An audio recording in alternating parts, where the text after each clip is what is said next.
My name is Faruk Taban. I'm the president of Turkic American Alliance, which is a broader umbrella organization nationwide. So we have more than 200 individual institutions, including dialogue centers, cultural centers, community centers, business chambers, academician organization, private schools, and all kind of other institutions. They're all non-governmental and non-profit. So first of all, we for that important the event of ours, we have invited 4 distinguished speakers. Unfortunately, actually started with 3, so we included one more, Dr. Joshua Walker from German Marshall Fund. So unfortunately, he wasn't available to join us today. And one of our speaker was from Politico, senior editor David Mark. So he just texted me today because of the really busy week today. So he said that he apologized and he won't be able to be with us tonight. So, but we do have other distinguished speakers. So I'm gonna introduce them one by one. But before, I would like to invite our component organization, Rumi Forum President, Mr. Emre Çelik, for his opening remarks. Emre?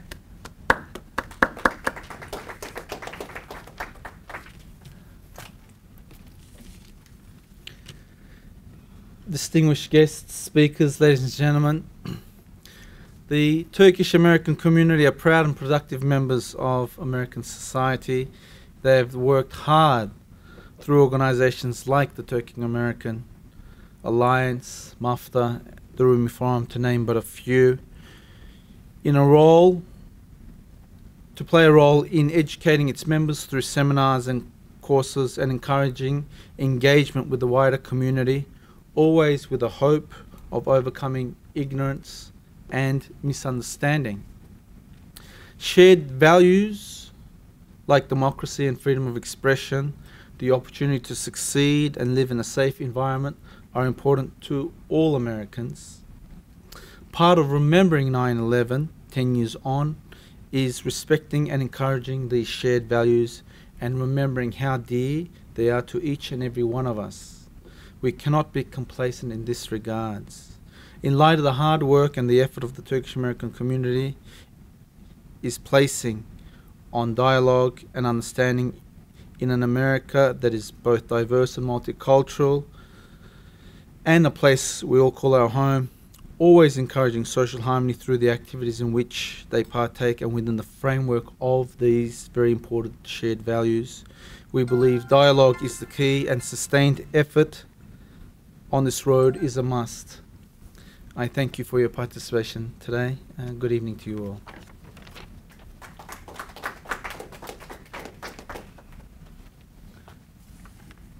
Thank you. Our first speaker, we have 2, and I would like to start with the Dr. Ori Soltes. He has spent, I just summarized his the bio here. Dr. Soltes has spent a lifetime wrestling with questions that resonate through the history of the human experience. His dynamic teaching, lecturing, creating, and writing reflect a broad series of interests and unique ability to combine them in unusual ways that are thought-provoking and both challenging and intellectually exciting. He currently teaches theology, philosophy, and art history at Georgetown University. He has also taught across diverse disciplines for many years at the Johns Hopkins University, Cleveland State University, Case Western Reserve University, Siegel College in Cleveland, and other colleges and universities. Dr. Soltes has lectured at dozens of museums across the country, including the Metropolitan Museum of Art, National Gallery of Art, Smithsonian Institution, the Art Institute of Chicago, and Los Angeles County Museum of Art. He has been interviewed for a score of programs on archaeological, religious, art, literary, and historical topics on CNN, the History Channel, and Discovery Channel, and he hosts a popular series on ancient civilization for middle school students. For 7 years, Dr. Soltes was directed and chief curator of the B'nai B'rith Klusnik National Jewish Museum, where he created over 80 exhibitions focusing on aspects of history, ethnography, and contemporary art. He has also created diverse contemporary and historical art exhibits at other sites, nationally and internationally. As director of the National Jewish Museum, he co-founded the Holocaust Art Restitution Project and has spent 10 years researching and consulting on the issues of Nazi-plundered art. Over 200 publications, books, articles, and catalog essays have included, among others, 8,000 years of Georgian art, Fixing the World, Jewish American painters in the 20th century, Our Sacred Signs, How Jewish, Christian, and Muslim art draw from the same source, Searching for Oneness, Mysticism in the Jewish, Christian, and Muslim traditions, An Asian Rainbow, The Arts and the Holocaust, Untangling the Tangled Web, Why the Middle East in Such a Mess, and the famous Jewish trials from Jesus to Jonathan Pollard. Finally, Dr. Soltes leads annual study tours to museums and art and archaeological sites throughout Europe, the Middle East, and the parts of Africa. When not wandering around the world, he resides in the Washington, D.C. area, and his wife and two rambunctious little boys who keep him tightly in tow. Dr. Soltes, please. I don't know if it is enough.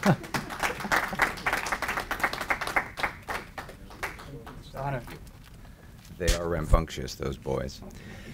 I was asked this evening to spend a few minutes talking about heroes, since obviously one of the things that we commemorate when we think 10 years back to 9/11 is people who lost their lives in heroic efforts to save others. And it occurred to me that if one thinks of the Western tradition of heroes and goes back to the earliest instances one gets in the Western literary tradition, from the Gilgamesh epic to the Iliad and the Odyssey in the Greek literary tradition. We're allowed to talk about the Greek literary tradition here, right? That there are two very obvious features that the heroes in those epics share with each other. One is that what makes them able to do things that you and I would not be able to do is that they're part human and part divine, or they're fully human, but they have a strong divine connection that backs them up. So Gilgamesh is in fact spoken of as being 2/3 God and 1 God human. And of course, Achilles, the preeminent figure in the Iliad, is half God, half human. His father's a human, his mother is a goddess. And Odysseus, who is the key hero of the Odyssey, is fully human, but he's got a goddess, Athena, who's always at his back. And that makes it possible for Achilles to be a much greater warrior than the rest of us. It makes Gilgamesh able to take a journey all the way to Dilmun, this land of the other world, this land of death, to try and bring back the flower of immortality. It makes Odysseus able to take a journey for 10 years after the Trojan War all over the unknown world and come back alive when every single individual who set sail with him in a whole flotilla of ships perishes along the way. So that each of these characters has in common with each other a connection to divinity, either by virtue of being part God, part human, or by virtue of a strong backing from gods. And the second feature is selfishness. That in fact what these characters have in common with each other is that what they do in the end, they do mostly for themselves. What Gilgamesh is interested in when he goes to Dilmun is to bring back the flower of immortality. It's in part to save the life of his friend Enkidu, but it's in part because he recognizes that he is mortal and that the mortal part of him will override the immortal part of him and that he'll die and he doesn't want to. Achilles sits out the battle when his honor has been affronted by Agamemnon, while his friends are getting trashed because his honor is more important to him than the lives and the well-being of his friends. And Odysseus, to repeat, comes home alone. he who sailed with the flotilla of ships, because ultimately what he's doing is having the great adventure for himself. There is a third feature, I suppose, that all of these characters have in common with each other, and that is that they are of an elite socioeconomic class. Gilgamesh is the king of Uruk, and Achilles and Odysseus are both part of the nobility. In fact, there's a scene in the Iliad when a nobody by the name of Thersites wants to speak up, and Odysseus beats him and everybody laughs at him because who are you to speak up? You're not one of us. If one thinks of how that world evolved over time, the Greek world was submerged into the Roman world. And the Romans tended from the beginning to emphasize not the individual but the community. The very idea of a Roman republic, the Latin res publica means people's thing, was this idea that everybody can have a share. The Romans promoted the idea of being a citizen by way of your political position, participating by way of what you have to offer to the state, not being a citizen only if you were ethnically a Roman. In fact, when Rome was at its greatest in the 2nd century, the emperors Trajan and Hadrian, who presided over it when it was at its greatest extent, were not even Italian, much less Roman. They were from Spain. Rome, moreover, was itself subsumed into a relationship and ultimately overrun with two progeny of the Abrahamic tradition, Judaism and Christianity, both of which promoted heavily the idea of one's relationship to the community, the need of devoting oneself to the family, the importance of being connected to others and not just to yourself. And along would come Islam half a millennium after the developments of Judaism and Christianity and share that Abrahamic heritage and offer that same kind of concern. The ummah, like the the people, is what is important, to be part of a group that is bigger than yourself. So that heroism, by the time we arrive to, well, our own era, has really taken a very different turn from where it began with Gilgamesh and Achilles and Odysseus. Not only can a hero be someone who comes from anywhere and from any stratum of society, someone who is a nobody and not only somebody who is famous, but a hero is someone not who worries about himself, but who worries about the community. Someone who is defined as a hero by the things he does for other people and not for himself. That's how we distinguish heroes. Those who sacrifice themselves for others, not those who sacrifice others for themselves. Those who do so because they do so and not because they have a particular connection to the gods that enables them with that kind of support to do it, but because they have a particular relationship to the community around them. So if we think of an event like 9/11 10 years ago, and we think on the one hand of victimizers and victims, we have to think on the other hand both of victims and of non-victims who were victimized or not victimized because they did what they needed to do, not for themselves, but for others. So members of the police department or members of the fire department, not only those who were on duty at the time and happened to be nearby, so they got to where they needed to get to, and it was just part of their job, and it wasn't just part of their job, but the stories are rampant of individuals, of course, who were off. I was reading one this morning. This guy was off playing golf from the New York Fire Department, and he came running when he heard what was going on. He went directly to his particular department and got into uniform, and off he went. He's not someone who perished. He's someone who now has severe cancer, which may be linked to his presence there when he did not need to be there. So you can be heroic in the immediate, or you can be heroic in the long term. Whether you perish or you don't is not the issue. The issue is that you're willing to offer yourself for others.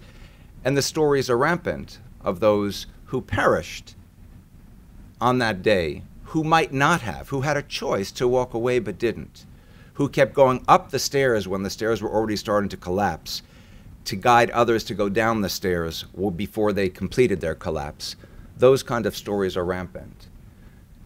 Everyday people, anonymous people, people who are, as far as their names are concerned, not like Achilles or Gilgamesh or Odysseus, whom anyone who reads literature can talk about 3,000 years later, but people who are known by name to their families and to their friends who will continue to remember them.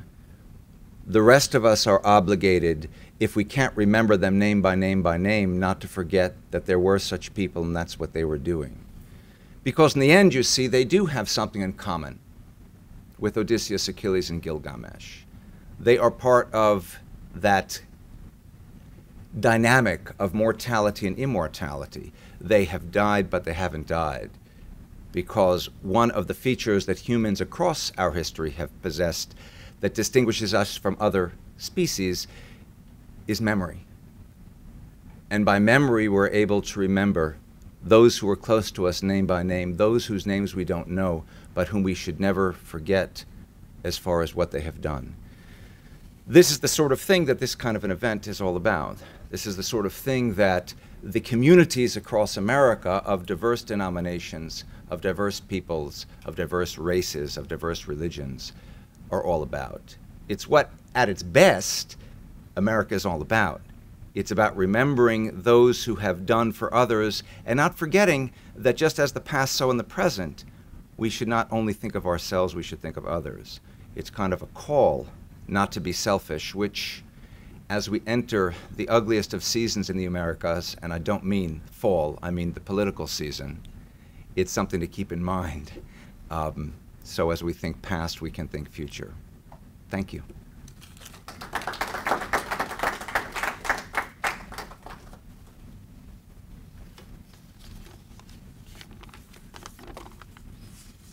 Thank you, Dr. Soltes. It was a great analogy. The examples from the history. So, our next speaker, last speaker, is Mr. Abdi Farah. He's a policy advisor with the U.S. Department of Homeland Security, Office for Civil Rights and Civil Liberties, where he supports the department's mission to secure the homeland while protecting the civil liberties of all individuals. Prior to joining the United States government, Abdi worked for the city of Columbus as coordinator, where he developed and participated in the execution of a long-term strategy that encompasses improved compliance of the Title VI of the 1964 Civil Rights Act, the successful integration of immigrant refugee communities into the social and commercial fabric of Columbus life, and a marked improvement in the coordination of resources between the city and state to enhance the delivery of vital public services. He was also the host of the TV show Global Columbus on Government Channel 3. Before joining Mayor Michael Coleman's team, Abdi demonstrated his leadership capability while working for the United Nations as political office, where he worked on national reconciliation, grassroots level institution building, and other capacity building initiatives, including conflict resolution, economic development, and the disarmament efforts.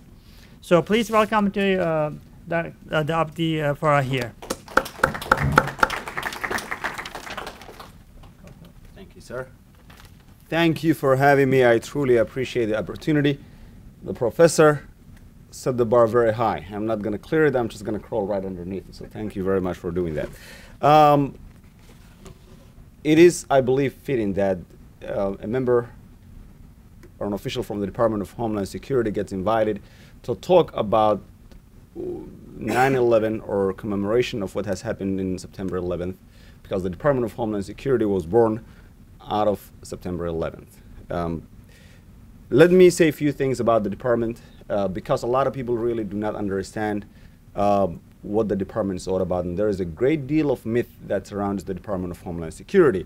I am part of what's called the Office for Civil Rights and Civil Liberties that ensures the department and its activities and programs and officials do not trump on the civil rights and civil liberties of all Americans and all communities in the country.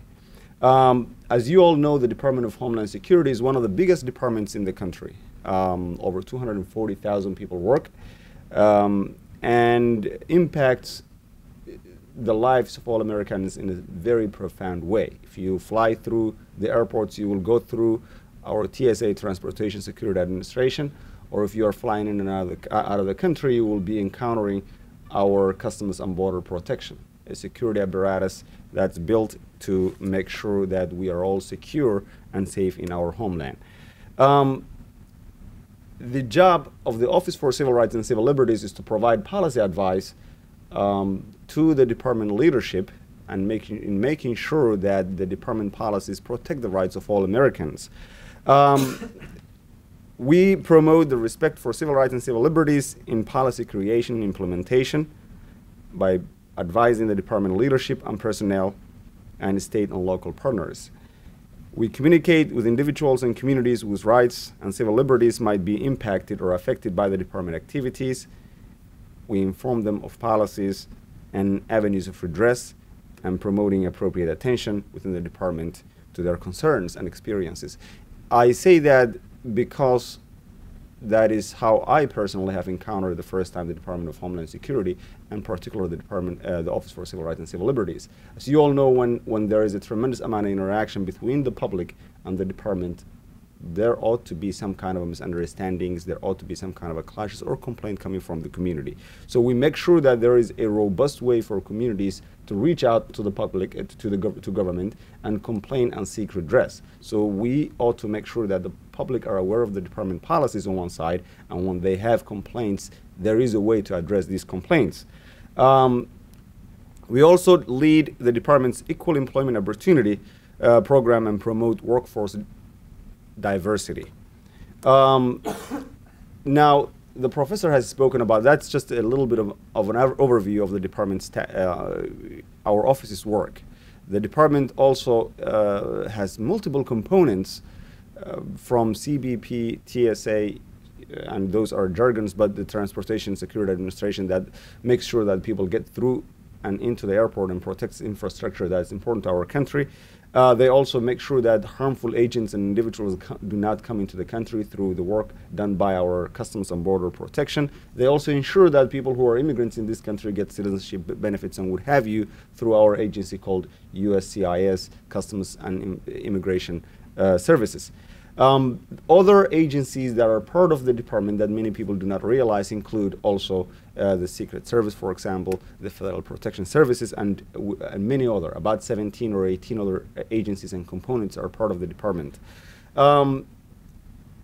Now, when we talk about heroism, a lot of things work into it, and there are so many different ways that ancient folks, people have defined heroism through godly acts being performed by mythological individuals, and sometimes godly act being performed by people. Some of those stories might be myth and made-believe and legends, and some might be real work being done. Many individuals who live in this country remember what has happened on September 11th. As a matter of fact, not only do we remember what happened, we all remember exactly where we were at, what we were doing, and how many people have lost their lives, how many people sacrificed a lot, how many people hurried to their job just to make sure that things are happening, things are moving forward.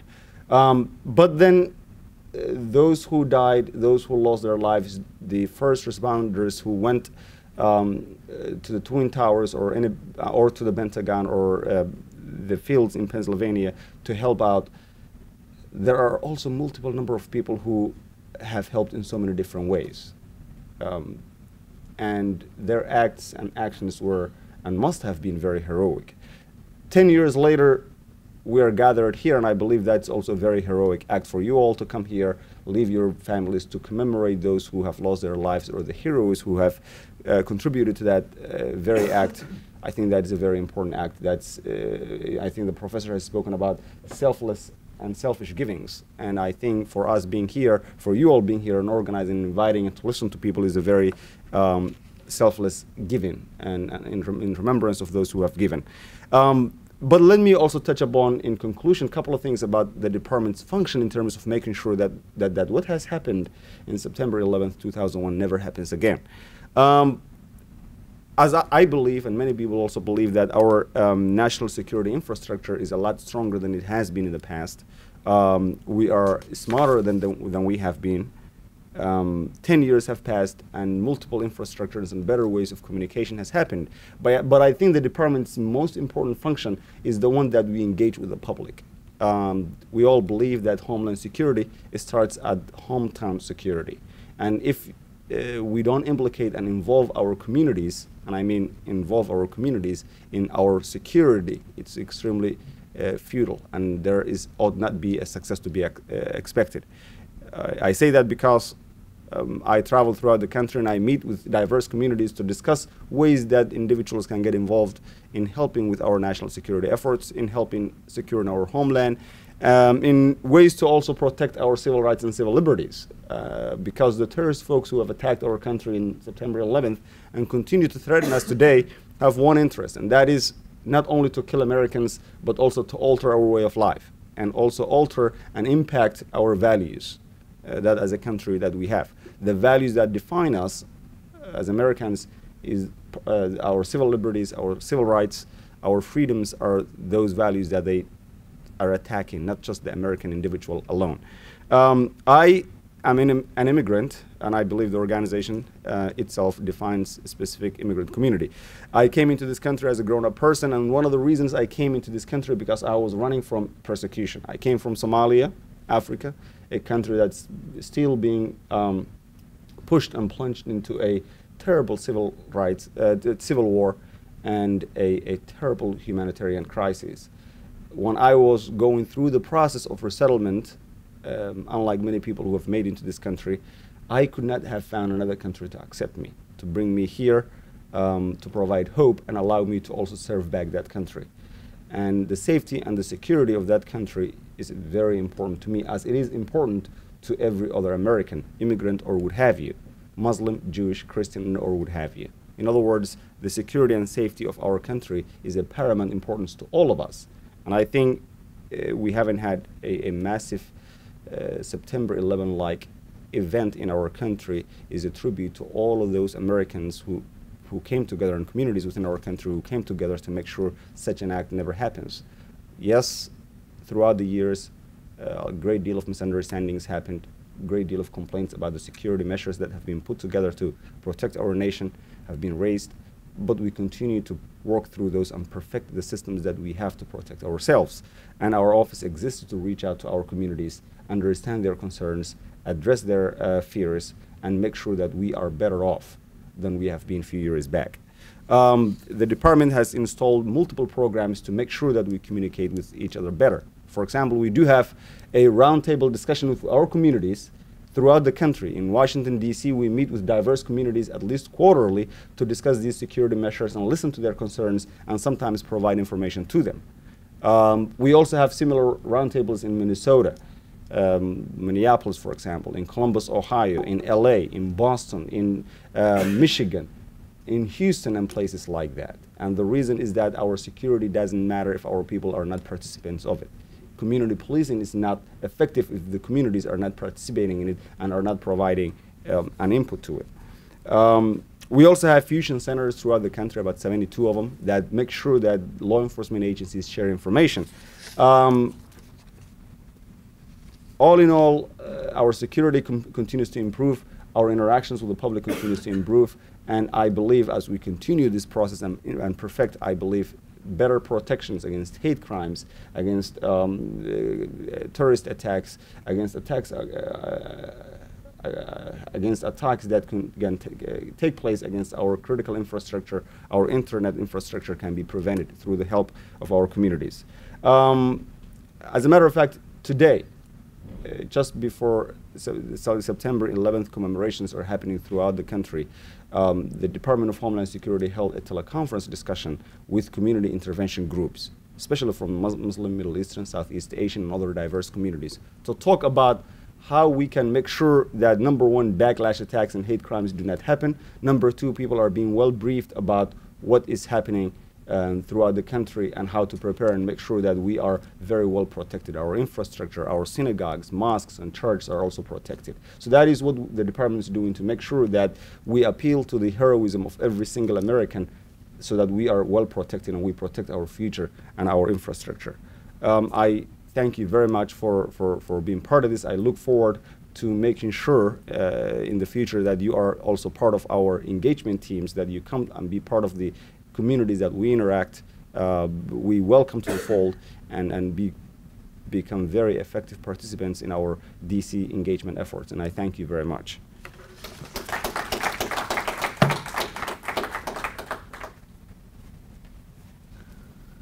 Thank you, Abdi. I appreciate that. So it was a great coverage to see what the DHS covers, and I was privileged to attend the iftar dinner. I met with the secretary, so it's a very critical and department, and they do the vital role for the security and everything. So we didn't have a Q&A session during the individual speaking, but if anyone has a question in general, so you can direct your question now. Any question from the audience? Actually, I do have one for you, Dr. Soltes. Since we are missing the media component, maybe you may want to cover the media responsibilities. So how can we make sure that the media do their job to prevent another event, another tragedy like that, or another broad perspective, if you don't mind? Thank you. Media is not precisely my specialty. However, like most people, I am aware of the media because I read. So I read newspapers, I read magazines, I listen to radio, and occasionally I even watch the television when I can stomach it. I think that's a tricky question, because the media obviously has, as media always has had, a heavy responsibility, because it is the outreach into the communities, into the world in which we live, and is in a unique position to develop opinions for a community before the community develops opinions for itself. So that means that media need to be responsible with respect to covering situations evenly as opposed to in a panicked manner. It means media should be part of the solution rather than the problem with respect, well, for example, to a program like this or organizations like this.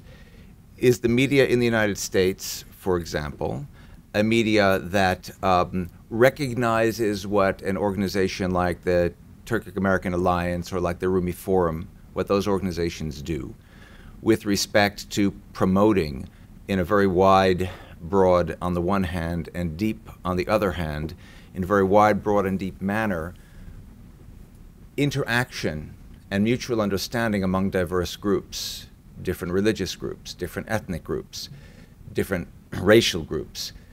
Does the media recognize that, or does the media focus its attention on this or that, which is a small event, which is negative, and juice up its audience about that? And I suppose the media's responsibility, if the media are responsible, is to do the former, not the latter. Now, our responsibility, of course, is to somehow make the media aware of their responsibility.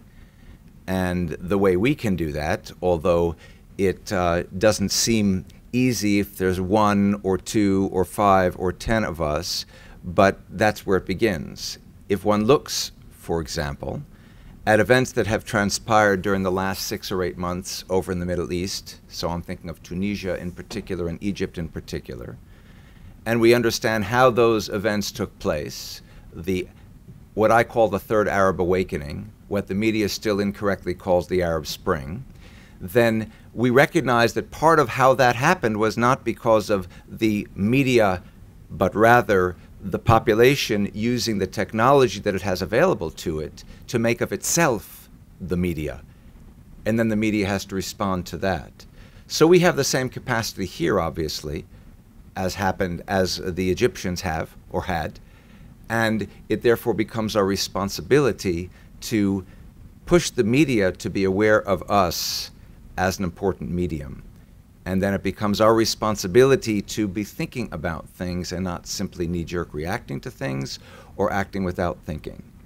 If there is a second truism about human beings, I said earlier that we possess memory in a way that other species apparently do not. The other is that we have a capacity to think as presumably other species do not. All too often we don't. We don't exercise our humanity by thinking. And the media becomes part of what can help us think, but we have to become part of what pushes the media to think and to help us to think, if that answers an unanswerable question. Okay, any other question? Yes. My name is Fatih Kendall. I'm a member of the Turkish American community here in the United States and living in the United States since 1996. Your name is Fatih? I'm sorry? Your name is Fatih? Fatih, So yes. you're a conqueror? That's the name. Okay, just wanted to make sure. Of hearts. Of hearts. Of hearts. Sorry. No, that's fine. That's fine. There's a recent research just published by Center of American Progress. It was about some of the efforts to actually influence some media sources to actually write about Islamophobia and write things about Muslims, just to cause some alertness or whatever intentions they had behind such. I'm not sure, but when I read that there was somewhere around like $40+ million spent on such efforts, and discussing it with some of my friends in the community, we had some sort of worries on that, especially considering what happened in Norway recently. I guess I would like to thank to Dr. Taban for bringing such critical speakers for such critical topics, because of what's going on recently with the research that I had in my mind. On one side, the Homeland Security trying to offer civil rights, which is very critical, I guess. On the other side, the media end of it, and on the other side, victims from all diverse backgrounds. Do you think, and the question for both of you, if you don't mind, do you think we should worry about a potential, a radical approach against Muslims in the U.S.? Because when we were reading about the Norway incident, we noticed that some of the resources that that person was fed were from U.S. It was all over the place, but there were some here in U.S. too. And if so, how can we participate with, government agencies to make sure that, in one page, I even noticed one of the most well-known scholars in Turkey, Mr. Gülen, was even one of the targets, and he is one of the most known advocates in Turkey for peace and love. And if he could be attacked as a potential terrorist kind of an approach, looking at myself, I can be called anything else other than even conqueror. So, what are your thoughts, and what should be our role in terms of avoiding such understanding perceptions? Thank you. Well, you're right. Hate crimes happen. You're right. Homegrown terrorism happens. It's not something that's limited to only one religion, right. As the case in Norway has proven. Right. To all of us. The department is fully aware of that. We do everything in our capacity to be very well connected to, say, the Muslim communities or communities of, faith or immigrant communities in general, to make sure that, number one, they are not isolated and segregated from the rest of the community, that they are aware of the legal protections that they have, the law enforcement, and the connection and relationship that they have with law enforcement agencies. Today's teleconference, and we had a teleconference in which we invited to all Muslim, Middle Eastern, Southeast Asian, and Sikh communities to come join the department leadership and talk about how to protect, critical infrastructure that the community has in itself, how to report suspicious activities, for example, or be aware of some of the other campaigns that are designed to protect everybody. If you see something, say something is one of those campaigns. Right. But most importantly, to provide information about when hate crimes happen, how to report them. When you will feel certain fear, or sometimes even the usual knowledge that government agencies have in terms of protecting, important buildings, important infrastructures, and people, and huge gatherings are very important, and we try to communicate those information to people.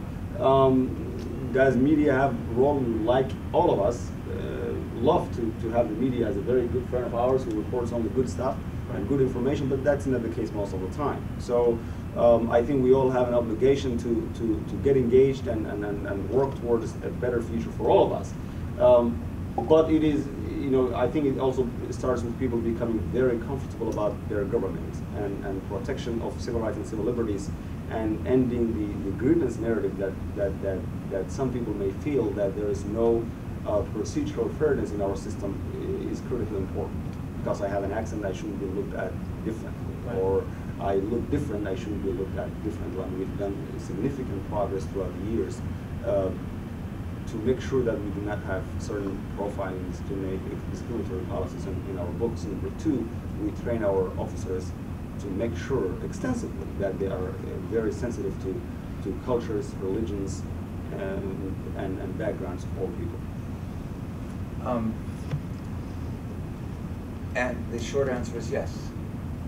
But I want to make a distinction between being concerned and being vigilant. Mm-hmm. Yes, we have to be concerned because we should always be concerned about that kind of a statistic or that kind of information. But we have to be vigilant, it seems to me, for two reasons. One is that if there is something actively going on, well, then we have to be aware of it, and that's something that Homeland Security, for example, is aware of. And you remember that Abdi talked about a range of different entities that are part of this network that therefore deal with not just terror coming from without, but issues that happen within, terror that comes from within. And historically in the United States, speaking just of the last, say, 15 years, the most egregious of terrorist acts have not only come from outside, they've come from inside. All you have to do is think about Oklahoma City, right, as a poster child for that truth. But the second thing is because the United States is a work in progress. We are a democracy that is probably more democratic than any ever in history before us. We are not a democracy yet, which is perfect. We are not a democracy yet which lives up to all the things that our Constitution and our Declaration of Independence says we should be living up to. And if we are not vigilant about the times, places, and ways in which we fail to live up to what we are supposed to be, then we're failing ourselves. Let me tell you a story. George Washington, our first president, after he was inaugurated, visited a number of different communities throughout what was then America, the Eastern Seaboard. He visited one synagogue in Newport, Rhode Island, and in response to the welcome that had been given to him by the sexton of that synagogue, he used a phrase which referred to ours as a country that gives to bigotry no sanction and to persecution no assistance. And that turn of phrase, and in that letter, has come to be for the American Jewish community the most important turn of phrase and the most important document for its sense of being accepted by the first American president when the United States was just coming to birth. But two things. One, you'd be a fool if you said that anti-Semitism has not been a thread that has woven itself through all kinds of ways and means and parts of the American tapestry for the last 200 years. And two, that's a very beautiful phrase, but it didn't apply to African Americans. So a substantial chunk of the population living in the new United States was not even on George Washington's radar screen with respect to having the kind of rights that he was generously according to the Jewish community of the nascent United States. And it would take not just another 75 years or so and a civil war to begin to change that, but the beginning of that change that took place between 1861 and 1865 is just the beginning, because the United States still doesn't offer an absolutely equal playing field across all of its 50 states with respect to race, with respect to religion, with respect to ethnicity.